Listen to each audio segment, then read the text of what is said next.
Father, I have sinned.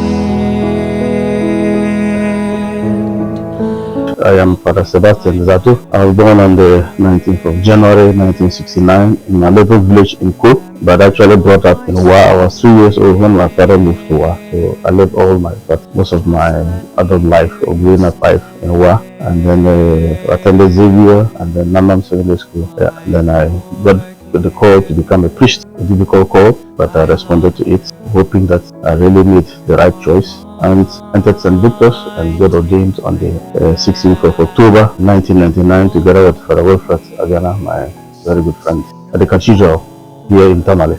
The late Archbishop of Tamale, Most Reverend Evo Gambaya, he ordained the two of us in the cathedral. The first time that a Prophet and a guy were ordained at the cathedral. It was an interesting experience. I think it excited many people to see the two of us being ordained together. So afterwards, my first posting was to Salaga, which was also my quasi domicile. So there wasn't not much was new at the time because I've known most of the people there. And I was sent there with together with Father Peter Donzin, who was my parish priest. And I spent 4 years in Salaga. They were very eventful years. Really, years that I must say I enjoyed my apostolate, even though I really didn't learn much, I must say, because the opportunities to do certain things were not there. For instance, to be like some sacraments that, but it helps a priest also to be much more, ingrained in his work. I didn't have that opportunity so much. But Salaga years were good, I must say. And then Salaga, I was basically in charge of the youth apostolate, and also the local manager for schools. So the youth council came together and said, well, it would be good to get it. So I wrote to our partners in Spellen, in Germany, and at that time they gave us 200 euro. So we bought the youth, the pilgrimage for the youth, and we made it helped the youth, apostolate to work, because we were able to raise money to do most of the works that we were doing. So I must say that I enjoyed the youth apostolate very much. So I think basically that was what I did in Salaga for the first 4 years of my life as a priest. From Salaga, I remember one day I was there when the Archbishop called me, and he said, normally he doesn't consult curates when he's transferring them. But he said that he had been to Salaga a number of times. He said the way I was enjoying Salaga, he didn't want to remove me without my consent, and so he wanted to bring me to the cathedral. Of course, the cathedral, I imagined, was a much bigger place. A village priest, coming to cathedral, I imagined the sort of things I was going to face. So I said, give me time to think about it, But I said, well, I won't remain a priest in Salaga all my life. So I took up the challenge and came to cathedral. I worked with the late Wejon the first year. Cathedral really, as I said, helped me to, to enjoy my priesthood in terms of the apostolate, and doing what really I needed to do. And I enjoyed my time with at the cathedral. I also saw the youth chaplain there as well. But after 1 year, Father Wejon was moved, and the now Bishop Matthew Utira came. So I worked with Matthew Utira as well. He was cathedral administrator. I remember when I was transferred, after 2 years, the youth wanted to go on a demonstration. They didn't understand why they were removing me from cathedral. And they came and met Monsignor CB, and he said, if you love the man, you allow him to go. I think that convinced them to finally give up. And then I was thrust into St. Charles to go and teach, to go and be chaplain, and also to be vocations director. 3 in 1, and the Archbishop's word to me at the time was, he said, invariably, St. Charles students were no longer going to seminary. Because I think Father Jonathan was the last, as at the time, who ever went to seminary. So a gap of about 10 years, no St. Charles student ever went to seminary. So that was, my basic thing. I said, go and convince them, talk to them, let them see the needs. Because it's a minor seminary, we're just not there to trade, academic giants. We're also there to also at least help bring in people who come and propagate the word. And it was in St. Charles that I started with the Aspirants Union. Because the students were so many, you couldn't possibly bring all of them under a certain umbrella to say, do this or do that, or try to teach them, or help them to be able to discern their vocation. So I formed the Aspirants Union, and I had special attention for them, So we're meeting, I think, twice or so every week. I'll just tell them, ask me any question you want about the priesthood, about priests, about the Christian religion, about anything. And of course, they'll bombard me with a lot of questions, Then I just organize retreats for them, carry them to Pastoral Center, always give them special time, bring in priests to come and talk to them. And I think that was really good, because out of that, I think I can count about 5 of them or so, or 5 or 6 of them who went to the seminary, and about 4 of them or 5 of them, I'm sure now, I preached. I can count Joseph Nato was one of my aspirants in St. Charles. Richard Dapla was one of them. Onsong, but I kind of Onsong was one of them. Then there was one who is Ewan Toma, he's with the White Fathers. There was also Ham. I hear he left the seminary, now he's somewhere in the UK. Another 2 others who went, but they couldn't make it. So I must say that it was good. Combining vocational work, teaching, I settled into it. 2010, October, then the Vicar General then called me, Monsignor CD, and asked me, have you seen the Archbishop? I said, no, I said, go and see him. So I went to see the Archbishop, and he told me that, well, there was a need for somebody to go to Pandai, and that's I should go to Pandai. So I couldn't even, put my skills of teaching into serious use that I had picked up, in the school, the university. So I went to Pandai in November 2010 as a parish priest, and but then the Archbishop had also hinted me that, well, he wanted me to go and do further formation. So, but in Pandai, within the 7 months that I was in Pandai, from November 2010 to June 2011, I must say that is where I have realized, even though I spent a lot of time, they say, in Salaga and in Cathedral, it's in Pandai that I really came to find home. Home in the sense that I feel a lot more like a son of Pandai now than even Salaga, where I spent 4 years in. And that's where I started dreaming already of how to help the women, which has culminated into the women's project that we are doing currently. By the time many of the women will come to me for that they want to do business, they want to do, but then they didn't have the capital. So I said, and they didn't need much, sometimes 100 cedis, 200 cedis, just to start to do something to fend for themselves. So I wrote again to our partners that time in Vettingen, and they sent us some money, which I was giving as kind of soft loans to the women, and they'll take trade and then repay the money. So I already cultivated that whole idea even before I went to Germany to study. But unfortunately, after I was also, well, even though I knew I was going to go, I didn't know it was going to be that early, But when I was really getting settled into work, then I had to leave Pandai. And for me, when I look back at the tears that you were shedding, at my son-off, and I consider them as very genuine tears. Because people said they were now getting to know me, and we were kind of transformed the parish. I was there with Father David Coker, and we did our best, I must say, because we really brought Pandai back to real stability. And by the time that I left Pandai and the time David left, I think Pandai was back to a really good parish that, a self-sustaining, very strong parish. So in July 2nd, I left, Ghana and went to study. At the time, I was already 42 years, and I think that has been my biggest challenge. Of course, at the beginning I was excited, but when I started to look at the challenge ahead, I said, wow, having to go and learn German. I'm not that gifted in learning languages, and I had to go and learn German and to study in German. It was really tough. But once again, I said, why? If I'll take up the challenge, others have done it, why can I not do it? And here, my classmate and my twin brother was very, very, very helpful, because he is very good speaking languages, And at the beginning, after the first 1 month, I wanted to run away, because I just couldn't bear it. You go and sit in class, you are sitting with 18-year-olds, 20-year-olds, and then Archbishop came to visit me, and I told him, Grace, could you not take me somewhere else? I want to go. He laughed at me and said, Saba, if you come home, what are you going to tell the people? I said, I couldn't make it, I've come back home.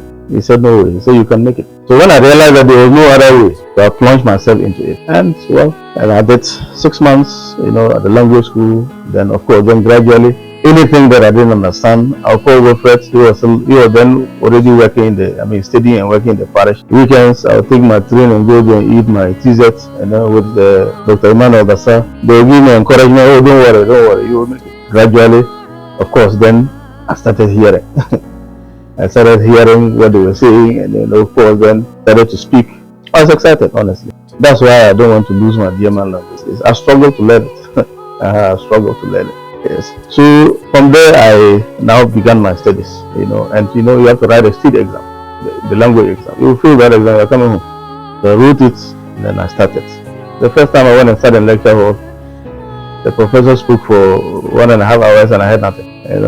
And I was saying, this business, will my can survive? But once again, I successfully completed my studies in 2015. I finished, but I asked for permission to work for a while. Then I had to go and defend my thesis, and then my professor told me, "Oh, yeah, you have done well. We enrolled you for the doctorate." I said, "No way. I'm not staying anywhere.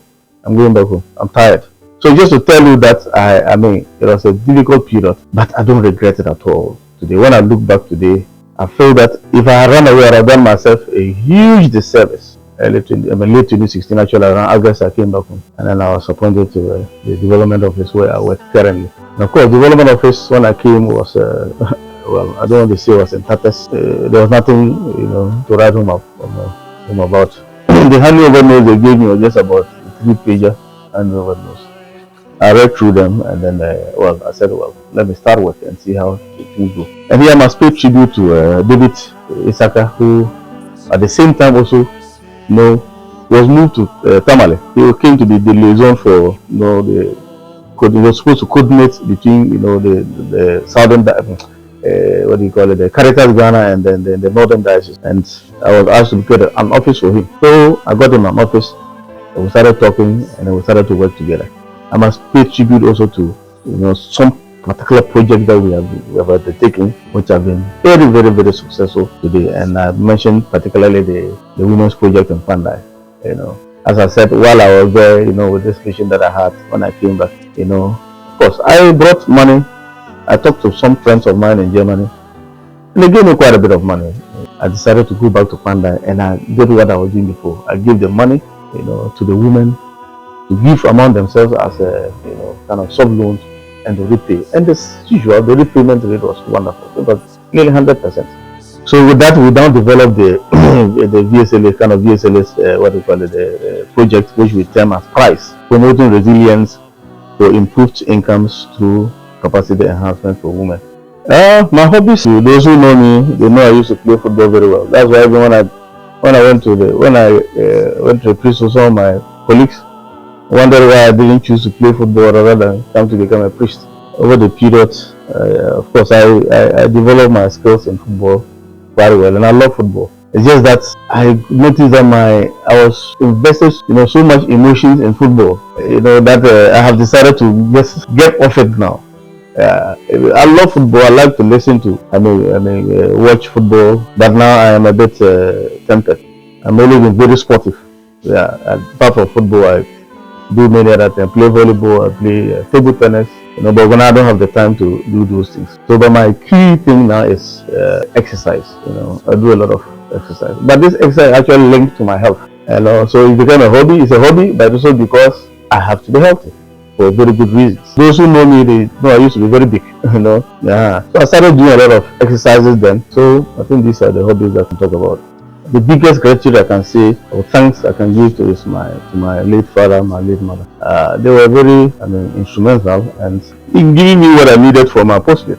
So I really didn't have to think much about where to get money for this or for that. Once my people were alive, I always say it's when my father retired and went home that I grew up. I must say, because at the time if I needed, I'll just call, I need this. After 1 year, he bought me a car for my apostolate. And that car, ran it, asked him to buy me tires, to give me money for fuel, etc. And that was all fine. So my biggest gratitude is to my parents who are late now. May the good Lord continue to rest their souls. Apart from that, wherever I have worked, I've had people who have been very supportive of my work.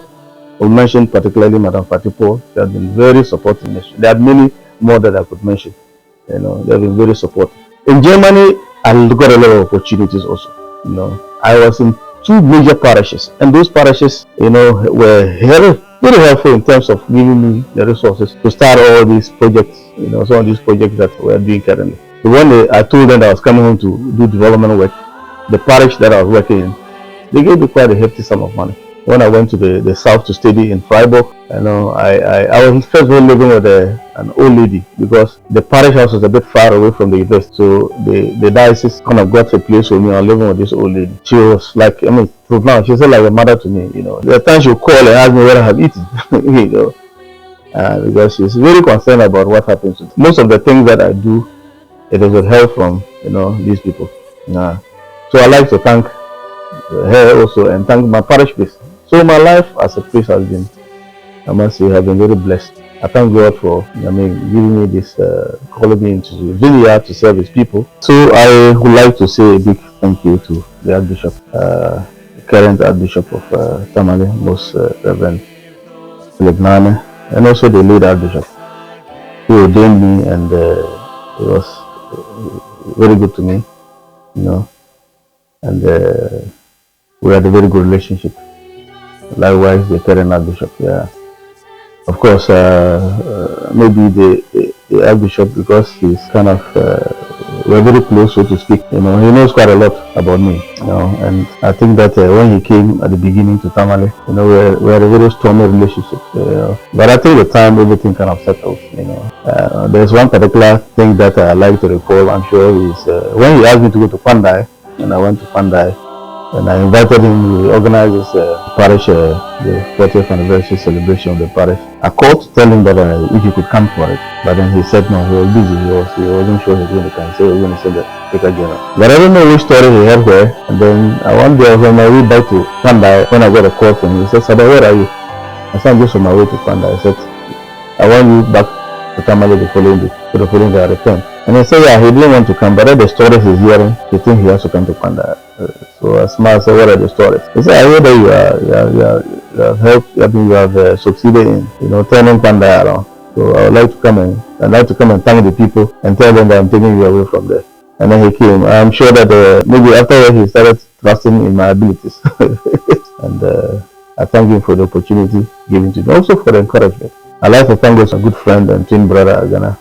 Our lives have been so intertwined. Because will you believe that we went in the same vehicle to the seminary when we were going? The same vehicle. My uncle from Nigeria, picked me from the cardinal's house and said he was supposed to pick another seminarian in Chogo. And we got to Chogo, and that was Agana. So we entered the same car to St. Victor's and got ordained on the same day. And see our postlet. When I was sent to Salaga, he was in the Holy Cross. When I was brought to Kadiza, he was sent to Pandai. Then he came back. He was appointed vocation. So that was very vocation director. He was appointed youth chaplain. Then he became the parish priest, and then he left. Then also when I met him again in Germany. So I like to at least appreciate him also for always being there for me. The friends in Tapa, all the priests I have left with, and I'm grateful to each and every one of them. God bless them, and let's continue to be brothers. Amen.